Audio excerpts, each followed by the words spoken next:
After watching a Grainy Days video where Jason was reviewing the Tiffen Smoque filter, I got interested and bought one myself to test it out.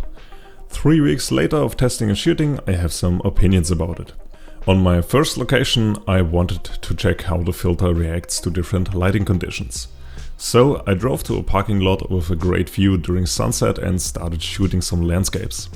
On the first set of images, I shot directly against sunlight. I have mixed feelings about this. The effect is very strong, especially when the sun is directly visible in the image. The effect is even stronger when you overexpose your image by half a stop or a stop. All in all, the colors and the flatter look of the filter projects over the colors are interesting. It gives the image a more dreamlike appearance. But still, I am no fan of the very present blooming around the direct sunlight. It's far too pronounced and destroys the overall composition. The next couple of photos that I shot were parallel to the sun and some with the sunlight behind me. Those are by far my favorites. For example, the way the light renders the colors on the farmhouse close to the main road are just pleasing to look at. The greens are saturated while the gold colors of the setting sun enhance the overall look.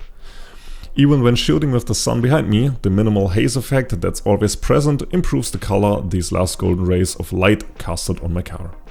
My second location laid deep inside the black forest. The spot is called Glass Forest Sea. Sea is a bit of a stretch, as the sea is more of a pond, to be honest, as it's not even 100 meters in diameter. Maybe it was a bit larger back in the day when they named it, or this pond was simply the biggest water source around, so they thought it must be called a sea.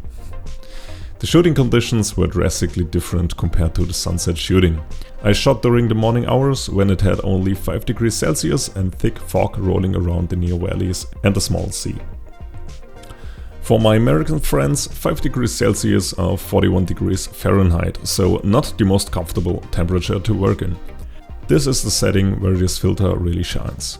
As there was no direct sunlight, I didn't need to worry about overpowering bloom or rainbow haze in my photos. I like this set of images. Nothing really groundbreaking or portfolio worthy, but still pleasing to look at. The flatter image enhances the green and brown tones of the plant life and, sadly, also the ugly brown seawater too. The location has a certain vibe to it. Sometimes it looks like the location where they would film the 100th sequel of The Hobbit, and on other times it's the perfect setting for a thriller book cover.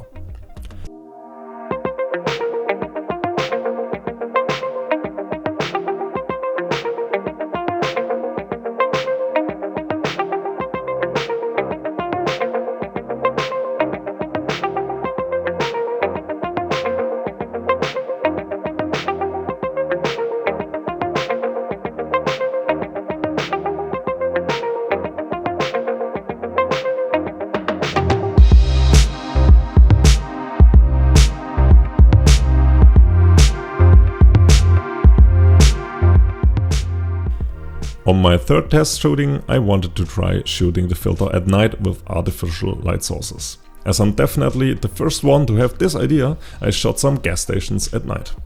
Side note, if you don't overexpose your image, this is the way to go. Weak light sources really suit the overall look this filter creates. In these conditions, you really notice the difference between a pro mist and a smoke filter. The highlights have a softer roll-off instead of the punchy haze circles that the pro mist produces. And now it's conclusion time. When and how should you use this filter?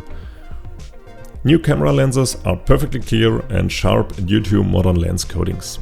If combined with the Smoque 2, you can get some great vintage feeling looks out of it and give your lens a bit of character.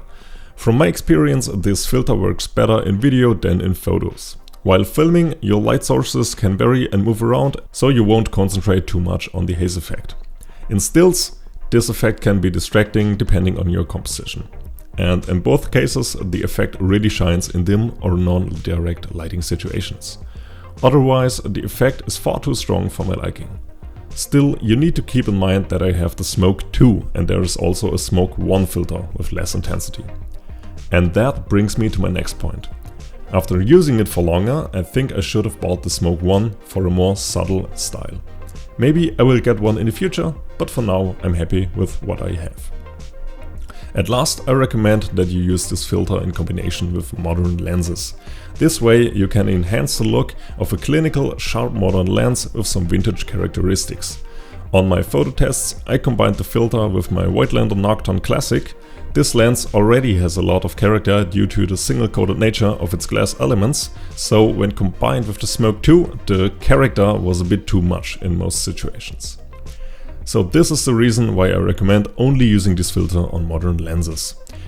I will keep this filter in my collection, but it will live more on my video camera than on my photo camera.